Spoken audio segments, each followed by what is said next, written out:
નમસ્કાર, મંતવ્ય ન્યૂઝના ગુજરાત એટ 7 સાથે હું છું ઝિંકલ। સમાચાર ઉપર કરીએ નજર। ગુજરાતમાં હજુ પણ કેટલાક વિસ્તારમાં આવનાર 4 દિવસ વરસાદની આગાહી કરવામાં આવી છે, જ્યારે તાપમાન વધવાની સંભાવના ખૂબ જ ઓછી જોવા મળી રહી છે। વધીને 1 ડિગ્રી તાપમાનમાં વધારો થઈ શકે છે, જ્યારે સૌરાષ્ટ્ર, ઉત્તર ગુજરાત અને દક્ષિણ ગુજરાતના કેટલાક વિસ્તારમાં વરસાદ નોંધાઈ શકે છે, જ્યારે થંડરસ્ટોર્મ એક્ટિવિટીમાં વધારો જોવા મળી શકે છે। કચ્છ, રાજકોટ, ભાવનગર, અમરેલી, બોટાદ, સાબરકાંઠા, બનાસકાંઠા અને અમરેલી જેવા વિસ્તારોમાં વરસાદ પડી શકે છે। દક્ષિણ ગુજરાતના ડાંગ, તાપી, સુરત, નર્મદા અને ભરૂચમાં પણ વરસાદ નોંધાઈ શકે છે। જે પ્રકારે હવામાન વિભાગ દ્વારા આગાહી કરવામાં આવી છે, તે જ પ્રકારે સમગ્ર રાજ્યમાં ઠેર ઠેર કમોસમી વરસાદ નોંધાઈ રહ્યો છે। સાયક્લોનિક સર્ક્યુલેશનની જે અસર છે, તેના પગલે આગામી સમયમાં પણ વરસાદ થશે તેવી આગાહી કરવામાં આવી છે। હવામાન વિભાગે આગાહી કરી છે કે ઉત્તર અને દક્ષિણ ગુજરાતમાં હજુ પણ કમોસમી વરસાદ પડી શકે છે। આગામી 22 માર્ચે વરસાદની આગાહી કરવામાં આવી છે, તો ઉત્તર અને દક્ષિણ ગુજરાતમાં ઠેર ઠેર અનેક વિસ્તારોમાં વરસાદ નોંધાઈ શકે છે। સાથે જ સૌરાષ્ટ્રમાં પણ વરસાદ નોંધાઈ શકે છે। ભાવનગર, દ્વારકા, ગીર સોમનાથમાં વરસાદ નોંધાઈ શકે છે। पूरे गुजरात में अगले 3-4 दिन के लिए आइसोलेटेड प्लेसेस में बारिश होने का साथ साथ थंडरस्टॉर्म एक्टिविटी और लाइटनिंग भी होने का संभावना है। मोस्टली जो गुजरात में बारिश रहेगा, northern part, even southern part of Gujarat, Kutch में भी हो सकता है, कहीं कहीं जगहों में सौराष्ट्र में भी होने का संभावना है। मोस्टली जो रेन रहेगी, आज लाइट टू मॉडरेट रेन रहने का संभावना है। कल से मोस्टली लाइट रेन रहेगा। જૂનાગઢ અને ગીર સોમનાથ જિલ્લામાં કેરીના પાકને મોટું નુકસાન થવા પામ્યું છે। જૂનાગઢના માળિયા, વિસાવદર, મેંદરડા સહિતના વિસ્તારોમાં કેરીના પાકને નુકસાન થયું છે, જ્યારે ગીર સોમનાથમાં કમોસમી વરસાદે 50% જેટલો કેરીનો પાક નિષ્ફળ કર્યાનું સામે આવી રહ્યું છે। ગીર ગઢડા સહિતના જંગલપટ્ટી વિસ્તારમાં ખેડૂતોને મોટું નુકસાન વેઠવાનો સમય આવ્યો છે, જેના પરિણામે કેરીના પાક આસમાને પહોંચી ગયા છે। આમ તો આ વર્ષે ઉત્પાદન સારું હતું, પરંતુ કમોસમી વરસાદે કેરીના પાકને અંતે નુકસાન કર્યું છે। સાથે અન્ય શાકભાજીના ભાવ પણ વધે તો નવાઈ નહીં।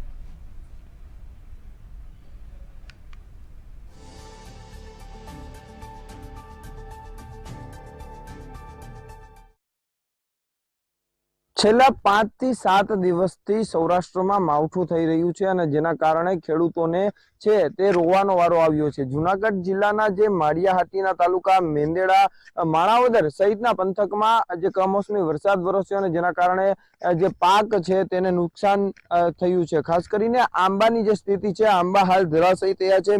માળિયા પંથકના જે ગામો છે ત્યાં જે આંબા છે ધરાશાયી થયા છે અને જેના કારણે ખેડૂતોને છે રાતા પાણીએ રોવાનો વારો આવ્યો છે। આપણી સાથે ખેડૂતો છે, આપણે ખેડૂતો સાથે જ વાત કરશું કે કઈ રીતનું નુકસાન થયું છે અને કઈ રીતની સ્થિતિ હતી।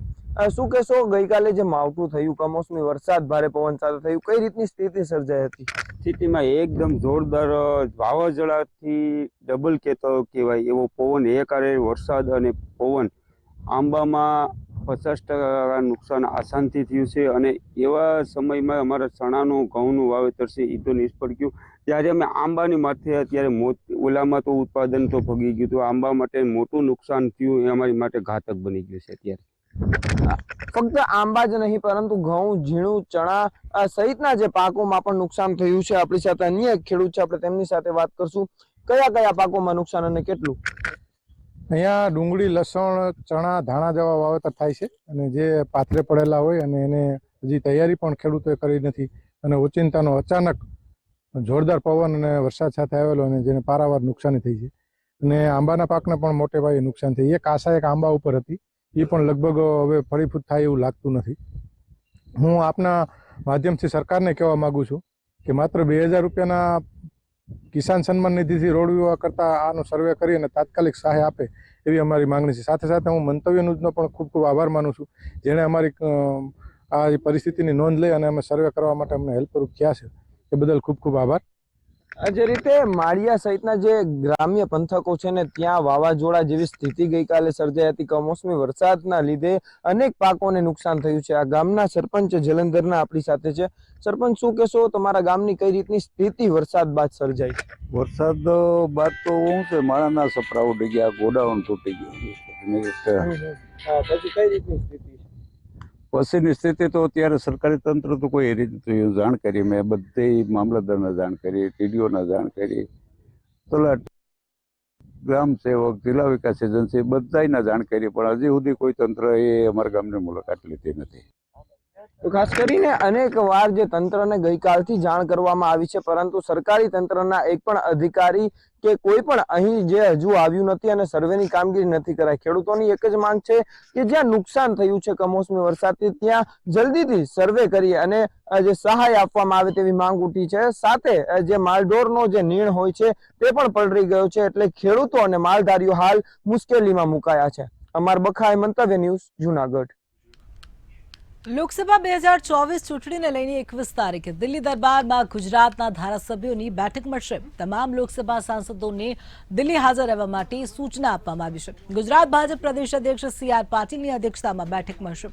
બેઠકમાં કેન્દ્રીય ગૃહમંત્રી અમિત શાહ અને ભાજપના રાષ્ટ્રીય અધ્યક્ષ JP નડ્ડાની ઉપસ્થિતિ રહેશે. ગુજરાત વિધાનસભામાં ભાજપે રેકોર્ડ બ્રેક જીત મેળવ્યા બાદ હવે નજર લોકસભાની ચૂંટણી પર છે. મહત્વની વાત છે કે તમામ 26 બેઠક ભાજપ પાસે છે, પરંતુ વધુને વધુ લીડ સાથે સાંસદો જીતે તે માટે પ્રયાસ કરવામાં આવશે. પરંતુ વિધાનસભાની જેમ લોકસભામાં પણ સિનિયરોની ટિકિટ કપાશે કે નહીં તેને લઈને હાલ સૌ કોઈ મૂંઝવણમાં છે. પરંતુ એક વાત સ્પષ્ટ છે કે ફરી પાટીલ ભાવ રેકોર્ડ બ્રેક જીતના સપના સાથે આગળ વધી રહ્યા છે.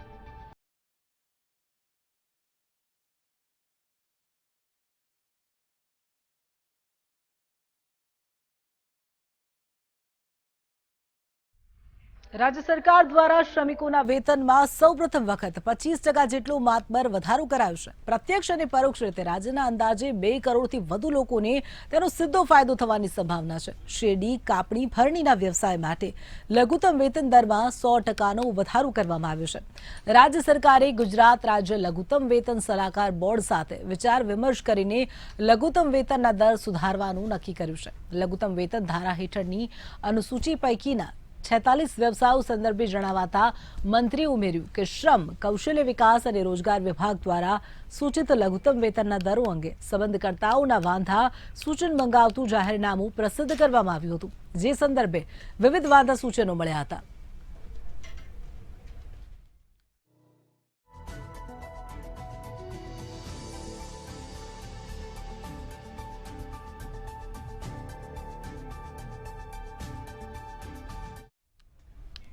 ગુજરાત હાઈકોર્ટે ધારાસભ્ય જીતુ વાઘાણીને સમન્સ પાઠવ્યું છે. માહિતી મુજબ આપ નેતા રાજુ સોલંકીની અરજી પર સમન્સ ઇસ્યુ કરવામાં આવ્યું છે. અગાઉ વિધાનસભા ચૂંટણીમાં પોસ્ટર વાયરલ થવા મુદ્દે રાજુ સોલંકીએ ગુજરાત હાઈકોર્ટમાં અરજી કરી હતી, જે બાબતે હવે ગુજરાત હાઈકોર્ટે જીતુ વાઘાણીને સમન્સ પાઠવ્યું છે. વિધાનસભાની ચૂંટણીમાં ભાવનગર બેઠક પર પોસ્ટરોનું વિતરણ થયું છે.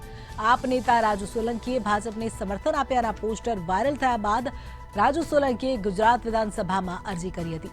હવે ગુજરાત હાઈકોર્ટે ભાજપ નેતા જીતુ વાઘાણીને સમન્સ પાઠવ્યું છે. મહત્વનું છે, આ મામલે હવે 21 એપ્રિલના રોજ હાઈકોર્ટમાં સુનાવણી હાથ ધરવામાં આવશે. વિધાનસભા ચૂંટણી જાણે આવા પોસ્ટર વાયરલ થયા બાદ મામલો ગરમાયો હતો.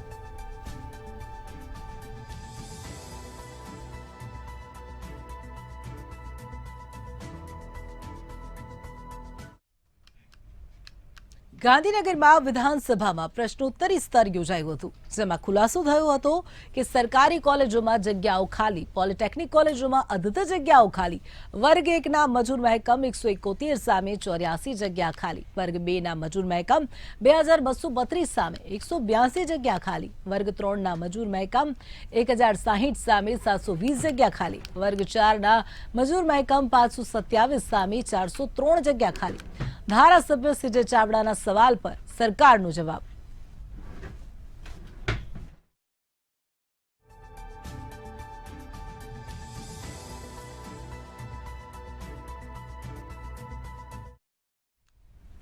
જસદણના વિંછિયાના કોળી આગેવાન મુકેશ રાજપરા પર જીવલેણ હુમલાનો બનાવ સામે આવ્યો છે. મુકેશ રાજપરાએ આ હુમલા પાછળ કેબિનેટ મંત્રી કુંવરજીભાઈ બાવળિયા હોવાનો આક્ષેપ લગાવ્યો છે.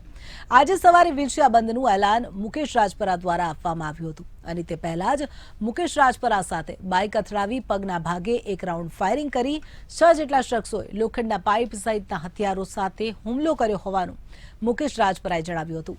મુકેશ રાજપરાને ગંભીર ઇજાઓ હોવાથી રાજકોટ સિવિલ હોસ્પિટલમાં ખસેડવામાં આવ્યા છે. મુકેશ રાજપરાએ આક્ષેપ કર્યો કે 50 કરોડનું કૌભાંડ કુંવરજી બાવળિયા દ્વારા કરવામાં આવ્યું છે, જે તેના દ્વારા બહાર લાવતા હોવાનો હુમલો કરવામાં આવ્યો હોવાનો આક્ષેપ કર્યો છે. મુકેશ રાજપરા કોળી સમાજના અગ્રણી છે અને વિછિયા વિસ્તારના લોકોના પ્રશ્નો અવારનવાર ઉઠાવતા હોય છે. તાજેતરમાં જ મુકેશ રાજપરાએ કુંવરજીભાઈ બાવળિયાની હોસ્ટેલમાં વિદ્યાર્થીના દ્વારા કરવામાં આવેલા આપઘાતનો મુદ્દો પણ ઉઠાવ્યો હતો. કહેવાનો એટલે કેબિનેટ કુંવરજીભાઈ બાવળિયાને આ વાત મંજૂર ન હોય એને અનેકવાર દબાવવાના પ્રયાસ કર્યા, પણ હું લોકો માટે લડતો રહ્યો. 2018ની અંદર પણ જ્યારે ચૂંટણી હતી ત્યારે એને મારી ઉપર ફાયરિંગ કરાવ્યું. આજે અમે લોકોના પાણીના પ્રશ્ન, ભૂગર્ભ ગટરના પ્રશ્નને લઈ આંદોલન કરવાના હતા અને એની ઉપર મોટો ભ્રષ્ટાચારનો આક્ષેપ લાગે એવું હતું. બીજું કે થોડા દિવસો પહેલાં કુંવરજીભાઈ બાવળિયાની સંસ્થાની અંદર એક દીકરી આત્મહત્યા કરી. એ ખુલાસો કરવા માટે પણ મેં લડત 9:30ની આજુબાજુ તેઓ આવેલ ત્યારે અજાણ્યા માણસોએ ગાડીમાં આવી અને તેના ઉપર હુમલો કરેલ અને તેને બંને પગમાં અને હાથે ફ્રેક્ચર થયું એવી પ્રાથમિક માહિતી છે. અને તેમાંથી એક આરોપીને તેઓ ઓળખે છે, જેનું નામ રાજેશ ધાતલ છે. એ સિવાયના બીજા આરોપીઓને ઓળખતા નથી અને હાલ એની સારવાર ચાલુ છે, એટલે ફરિયાદ લેવાની તજવીજ ચાલુ છે. આ સિવાય બીજી હકીકત જે તપાસ દરમિયાન ને એમની પૂછપરછ દરમિયાન જે સામે આવશે, બાકી હાલ કોઈ બીજી કોઈ માહિતી છે નહીં. અમદાવાદના ખોખરા બ્રિજ મામલે વિપક્ષ દ્વારા વિરોધ નોંધાવવામાં આવ્યો હતો. કાળા કપડાં પહેરીને વિપક્ષી નેતાઓએ સૂત્રોચ્ચાર કરીને વિરોધ નોંધાવ્યો હતો. મોટી સંખ્યામાં લોકો એકત્રિત થઈને વિરોધ કર્યો હતો તેમજ કમિશનરના પૂતળાનું દહન કરવામાં આવ્યું હતું.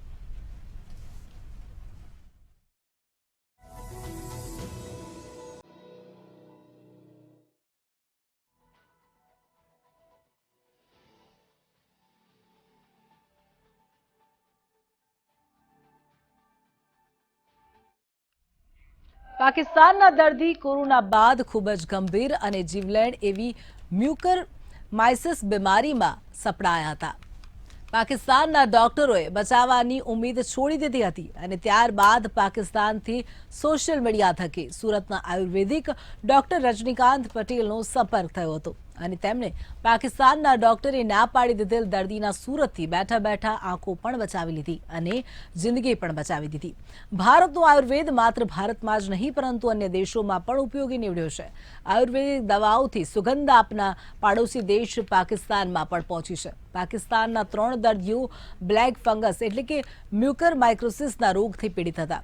એલોપેથીની લાંબી સારવાર બાદ પણ કોઈ ફેર ન પડતા તેમણે ભારતના આયુર્વેદનો સહારો લીધો છે. સુરતી આયુર્વેદિક તબીબ પાસે પાકિસ્તાનના 3 દર્દીઓએ ટેલિમેડિસિનની મદદથી આયુર્વેદિક સારવાર લીધા બાદ તમામની જિંદગી બચાવી લીધી છે અને આંખો પણ બચાવી લીધી છે. તો માનો ને જસ્ટ એમને હોસ્પિટલમાંથી ડિસ્ચાર્જ કરેલા હતા કે ભાઈ હવે આ કેસમાં કંઈ થઈ શકે એમ નથી. મતલબ પેશન્ટની આંખ પણ નહોતી ખુલતી, નાકમાંથી ખરાબ દુર્ગંધ આવતી હતી, લોહી પણ નીકળતું હતું, રસી પણ આવતું હતું, મતલબ બધો સડો. ઇન શોર્ટ આ જે નાકની પાછળ જે સાઇનસ હોય એમાં બધામાં સડો આવી જાય, સાદી ભાષામાં કહીએ તો સડી જાય. તો એવી કન્ડિશનમાં પેશન્ટ હતું અને ધીમે ધીમે અમે મેડિસિન ચાલુ કરી અને એકદમ અત્યારે ઓલમોસ્ટ નોર્મલ છે. પેશન્ટ પોતાનું ઘરકામ, ઘરે બધાનું કામ કરે છે. મતલબ તમે જો કહી ના શકો કે આ પેશન્ટ બીમાર હતું એ સમયે આવું આટલું બધું. ઉત્તર પ્રદેશના અયોધ્યા ખાતે જે રામ મંદિરનું નિર્માણ થઈ રહ્યું છે તેની સાથે દેશના કરોડો લોકોની આસ્થા જોડાઈ છે. ત્યારે સુરતના એક જ્વેલર્સ દ્વારા ચાંદીની 4 રામ મંદિરની પ્રતિકૃતિ તૈયાર કરવામાં આવી છે, જેમાં 600 ગ્રામથી લઈને 5 કિલો સુધીની રામ મંદિરની પ્રતિકૃતિ તૈયાર કરી છે અને આ પ્રતિકૃતિને આગામી દિવસોમાં 1 મહિના સુધી લોકો માટે જ્વેલર્સમાં જ પ્રદર્શનમાં મૂકવામાં આવશે.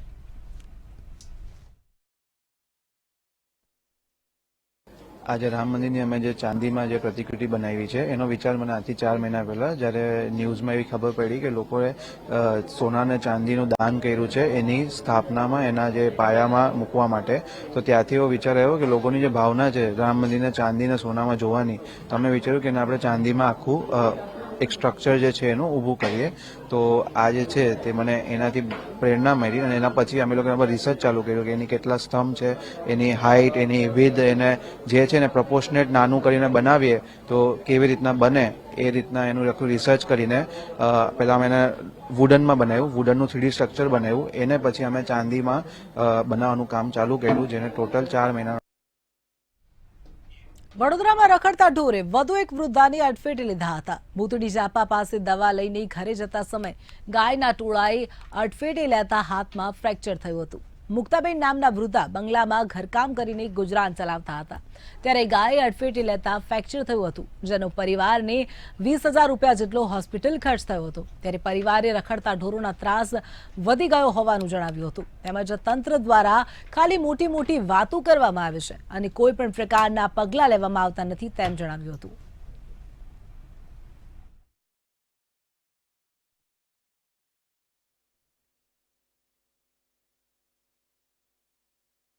તો એક ધણી બાયડી બિચારા આવતા હતા, એને મને બચાવી લીધા, મને ઉભી કરી અને મને તો હોશે નહોતો, ગાયે પાડી નાખી. તારે સાહેબ એ 2 જણ ના હોત ને તો એ ગાય મને મારી જ નાખો. ગાયનો તો બહુ ત્રાસ છે. સુરત જિલ્લામાં દારૂ ઘુસાડવાનું નવો કિમિયો સામે આવ્યો છે. સિમેન્ટના મિક્સર ટેન્કરની આડમાં દારૂની હેરાફેરી થતું હોવાનું સામે આવ્યું છે. કડોદરા જીઆઈડીસી પોલીસ દ્વારા દારૂની હેરાફેરી ઝડપી પાડવામાં આવી હતી. ગોવાથી મિક્સર સિમેન્ટના ટેન્કરમાં લવાતો વિદેશી દારૂ પ્રિન્સ હોટલની સામે પાર્ક કરેલ ટેન્કરમાંથી મળી આવ્યો હતો. વિદેશી દારૂ સહિત 40 લાખનો મુદ્દામાલ જપ્ત કરી 2 ઇસમોની અટકાયત કરવામાં આવી હતી. સુરત જિલ્લામાં દારૂ ઘુસાડવાનો નવો કિમિયો સિમેન્ટના મિક્સર ટેન્કરની આડમાં દારૂની હેરાફેરી કરવામાં આવતી હતી.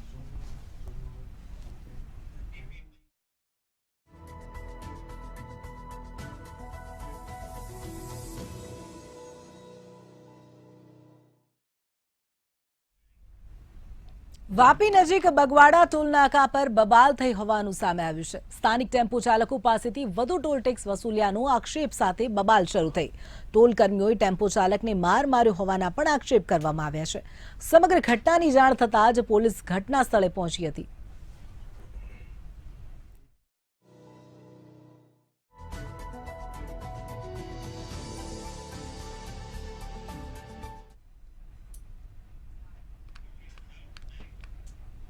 બનાસકાંઠા જિલ્લામાં માતા અને પુત્રના આપઘાતની ઘટના સામે આવી છે. માતાએ 4 વર્ષના દીકરા સાથે કેનાલમાં મોતની છલાંગ લગાવી હોવાનું સામે આવ્યું છે. કેનાલ પાસે ચંપલ મળી આવતા શોધખોળ હાથ ધરાઈ હતી. શોધખોળ શરૂ કરાતા માતા અને પુત્રનો મૃતદેહ મળી આવ્યો હતો. માતા પુત્રનો મૃતદેહ બહાર નીકાળીને પરિવારને સોંપવામાં આવ્યો હતો.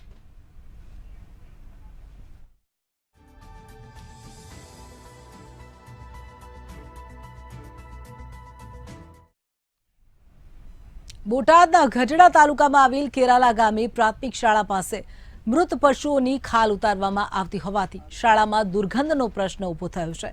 પ્રાથમિક શાળામાં 391 વિદ્યાર્થીઓ અભ્યાસ કરે છે, પરંતુ છેલ્લા 1 મહિનાથી વાલીઓ અને વિદ્યાર્થીઓ દ્વારા શિક્ષણનો બહિષ્કાર કરવામાં આવ્યો છે.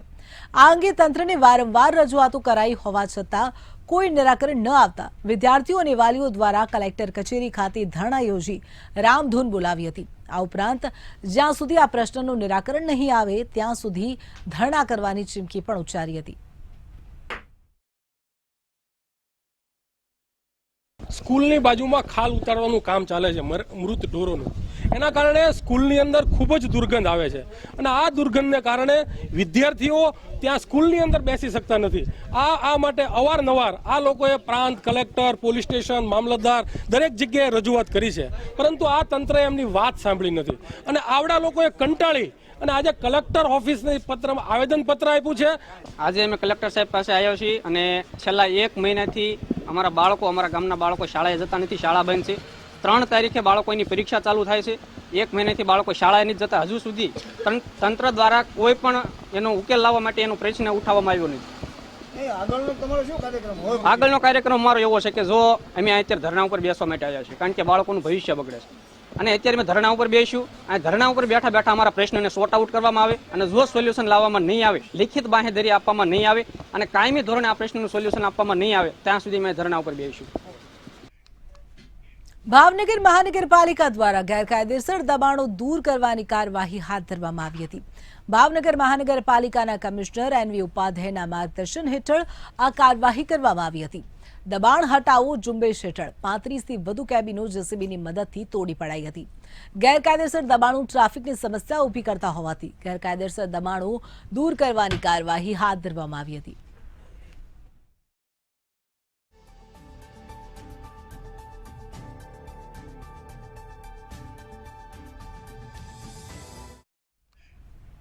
સુરતના ઉચરાણ ખાતે આવેલ ગુજરાત સ્ટેટ ઇલેક્ટ્રિસિટી કોર્પોરેશનના ગેસ બેઝ પાવર સ્ટેશનના કુલિંગ ટાવરનું ડિમોલિશન હાથ ધરવામાં આવશે. 25 માર્ચના રોજ 85 મીટર ઊંચું આ ટાવર ધ્વસ્ત કરવામાં આવશે. આ ટાવરને ધ્વસ્ત કરવા માટે 200 કિલોથી વધુ એક્સપ્લોઝિવનો ઉપયોગ કરવામાં આવશે. હવે આ જે કુલિંગ ટાવરને ડિમોલિશ કરવાનો છે એની અંદર એક્સપ્લોઝિવ મટીરિયલ યુઝ કરવામાં આવે છે. લગભગ આશરે 200 કિલોથી 250 કિલોની વચ્ચે એક્સપ્લોઝિવ મટીરિયલ એમાં યુઝ કરવામાં આવશે અને એ પ્રમાણે એનું ડિમોલિશ કરવામાં આવશે. વડોદરાના સમાસાવલી રોડ પર આવેલી મેટ્રો હોસ્પિટલની સીલ કરવામાં આવી છે. 5 લાખથી વધુનો વેરો બાકી હોવાથી મહાનગરપાલિકા દ્વારા હોસ્પિટલની સીલ કરવામાં આવી હતી. હોસ્પિટલને વારંવાર સૂચના આપવા છતાં પણ બાકી વેરો નહીં ભરતા પાલિકા દ્વારા કામગીરી કરવામાં આવી હતી. ત્યારે સરકારી મિલકતોના પણ વેરા બાકી છે, તો સરકારી મિલકતોને ક્યારે સીલ કરાશે તે જોવું રહ્યું.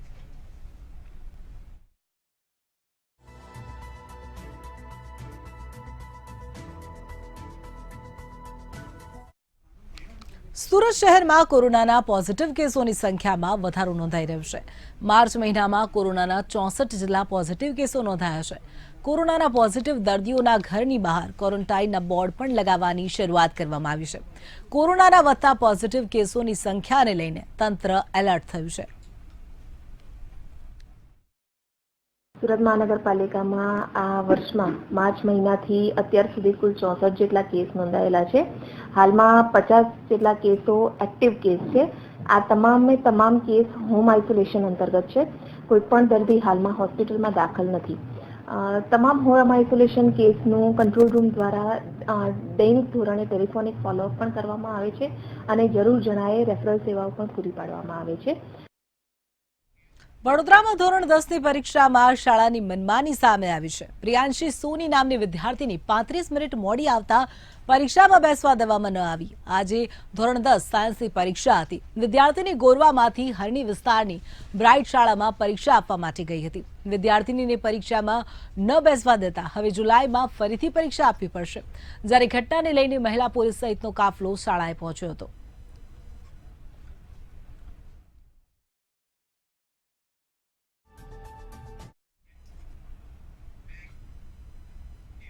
વિશ્વ ચકલી દિવસ પર ભાવનગરના જશુનાથ મહાદેવની વાત, જ્યાં આજે પણ ચકલીઓ આવે છે. ત્યારે સમગ્ર માહિતી જાણીએ ભાવનગરના જ પર્યાવરણ પ્રેમી પાસેથી.